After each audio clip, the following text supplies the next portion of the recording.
it's Marina, travel experta, and today we are going to be talking about Lake Atitlan in Guatemala.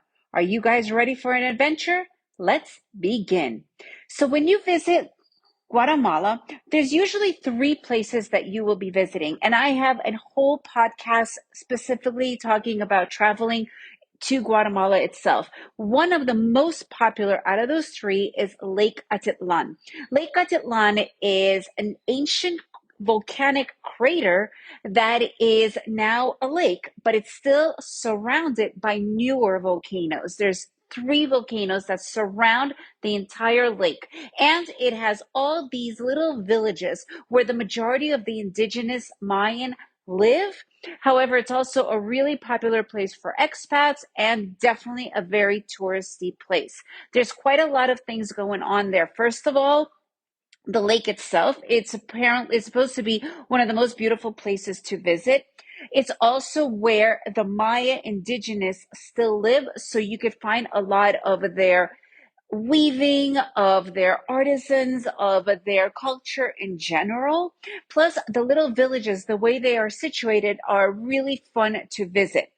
So there's many ways to get to Lake Atitlan, but the two main ones is if you're flying into Guatemala City and you go directly there, it's about 2.5, 3 hours. Or if you go first to Antigua, again, all of these have their own separate podcasts, so you could really understand what to do in each of these locations. But Antigua is usually the first place that people go to visit. So if you do go from Antigua, it's about 2.5, 3 hours as well. So you could easily take a shuttle or a private transfer or an Uber, or if you're renting a car, it's pretty easy to get to. And what the thing is, once you get there, you really don't need a car. The main city that you will be arriving to is called Panajachel. And normally what people do is they go to Panajachel, they spend 1 or 2 nights there, or they spend their entire time there, and you can leave your car in a parking lot. And again, you do not need a car once you get there because the actual little villages are all walkable. And to get to all the different villages, you have to take a boat.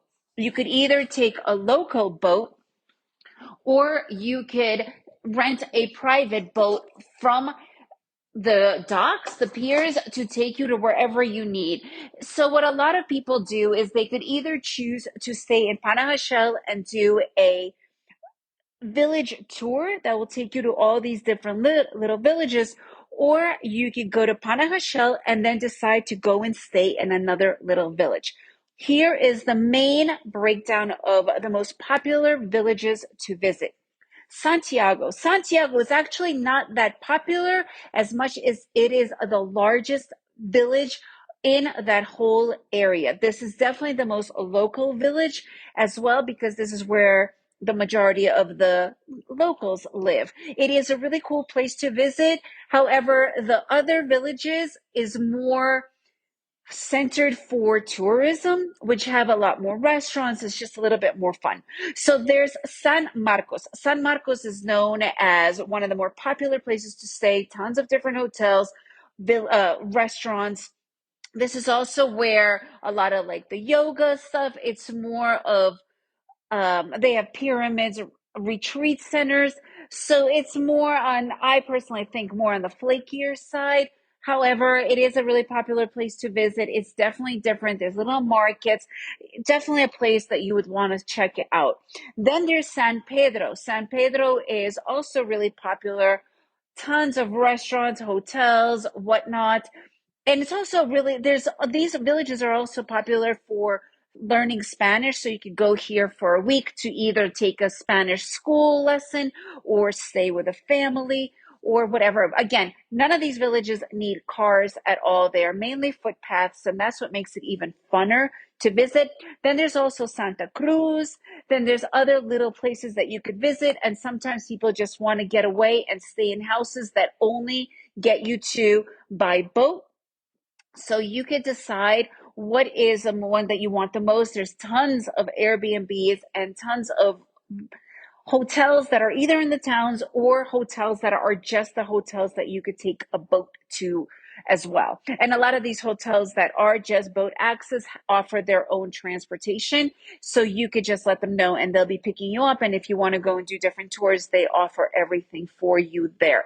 Normally, the best amount of time to visit, if you only have, 7 to 10 days in Guatemala, probably 3 days, 3 nights is definitely going to be enough. Panajachel has a really cool main street where there's a lot of places to shop and little markets and whatnot as well.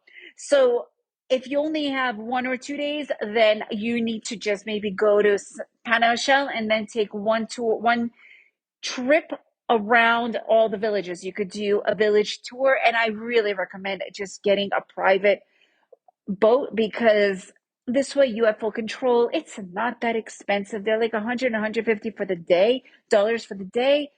Not that much money to spend, and you could really enjoy and understand. Oh, and Santa Catarina is another really popular place to visit. That's where you could find a lot of the weaving places.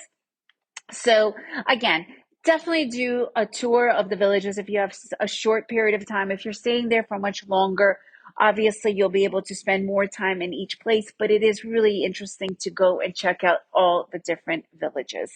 And a lot of people go straight to the airport from Atitlan if you have an afternoon flight, but if you have a morning flight, then definitely go the night before to Guatemala City. This way you don't have to stress and stay in a hotel right near the airport. And if you have any other questions, please let me know. And if you found this episode to be helpful, please leave a review and share with your friends. And remember to make every day an adventure.